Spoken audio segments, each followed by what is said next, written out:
అమరావతిని ఆపాలని చూస్తే ప్రజలే చీకొడతారని వైసీపీ నేతలకు మంత్రి నారాయణ స్ట్రాంగ్ వార్నింగ్ ఇచ్చారు. రాజధాని నిర్మాణ సమయంలో వర్షాలు వచ్చినా ఇబ్బంది లేకుండా ముందస్తు జాగ్రత్తలు తీసుకోవాలని అధికారులను ఆదేశించామని ఆయన తెలిపారు. రాజధానిలో నీరు కొండ వద్ద కొండవీటి వాగును నారాయణ పరిశీలించారు.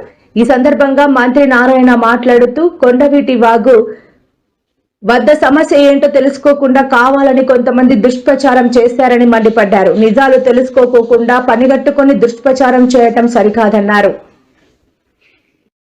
ముందు జాగ్రత్తగా అధికారులు అది తీసుండాలి, అది జరగలేదు.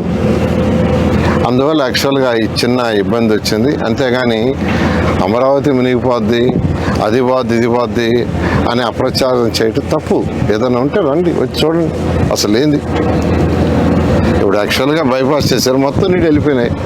24 అవర్స్లో పోయినాయి. వాడు బైపాస్ చేసిన 24 అవర్స్లో నేను అసలు ఇప్పుడు చూసి ఆశ్చర్యపోతున్నా. వాళ్ళు యాక్చువల్గా కాంట్రాక్టర్లు కొండవీటి వాగు మీదే రోడ్డు వేసుకున్నారు. ఇంక రోడ్డు వేసుకుని నీళ్ళు ఎట్టిపోతాయి వెనక బాక. కాబట్టి ఈ కన్స్ట్రక్షన్ పీరియడ్లో ఇటువంటివి ఉంటాయి. అందుకని ఇప్పుడు అధికారులు చెప్తున్నాను, మళ్ళీ ఫర్దర్గా వర్షాలు వచ్చినా ఇబ్బంది లేకుండా ముందు జాగ్రత్త తీసుకోమని నేను అందరికీ చెప్తున్నాను. అమరావతి క్యాపిటల్ సిటీ ఎవరు ఎన్ని దుష్ప్రచారాలు చేసి ఆపాలనుకున్నది ఆగదు. అది ఆగే స్టేజ్ లేదు, దాటిపోయింది. ఇది మూడముక్కల ఆట కాదు, ఇది దాటిపోయింది. ఆ స్టేజ్ దాటిపోయి వర్క్స్ అన్నీ టేక్ ఆఫ్ అయినాయి. ఒక వర్క్ అని కాదు, ఏదైతే డిఫరెంట్ వర్క్స్ ఇచ్చాము, 360 కిలోమీటర్ రోడ్లు కావచ్చు, అదేవిధంగా లేఅవుట్ రోడ్స్ కావచ్చు, లేదా టవర్స్ కావచ్చు, లేదా అధికారుల కోసం మంగళాలు కావచ్చు, అన్ని వర్క్స్ జరుగుతున్నాయి.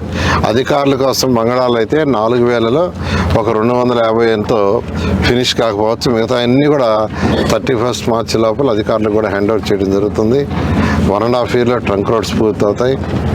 2.5 yearsలో లేఅవుట్స్ రోడ్స్ పూర్తవుతాయి. 3 సంవత్సరాలు ఐకానిక్ బిల్డింగ్స్ ఎటువంటి పరిస్థితుల్లో పూర్తవుతాయి.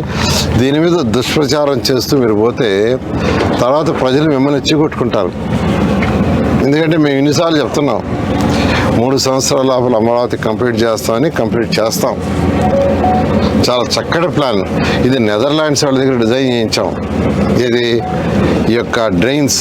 ఎందుకంటే నెదర్లాండ్స్ వాళ్ళు దీంట్లో ఎక్స్పర్ట్స్. నెదర్లాండ్స్ యొక్క సీ కంటే కూడా వాళ్ళ టౌన్ కొద్దిగా డౌన్గా ఉంటుంది అనేది ఉంది. అందువల్ల వాళ్ళ ఎక్స్పర్ట్స్ అని వాళ్ళ దగ్గర డిజైన్ చేయించాం. వాళ్ళు ఇరిగేషన్ డిపార్ట్మెంట్ అందరూ కూర్చొని యాక్చువల్గా దీన్ని చాలా చక్కగా చేశారు. వర్కులు జరిగేటప్పుడు కొద్దిగా అబ్స్ట్రక్షన్స్ ఉంటుంది. దాని మీద దుష్ప్రచారం చేస్తే రేపు ఉదయం ప్రజలు మీద చీకొట్టుకుంటాం. నీళ్ళు ఆపటం ఏంది? నీళ్ళు ఆపటం ఏంది? నాకు అర్థం కాల. వాళ్ళు కావాలని ఇక్కడ మట్టేశారని వాళ్ళు ఆరోపిస్తారు. ఏం లేదు, యాక్చువల్గా ఏదైనా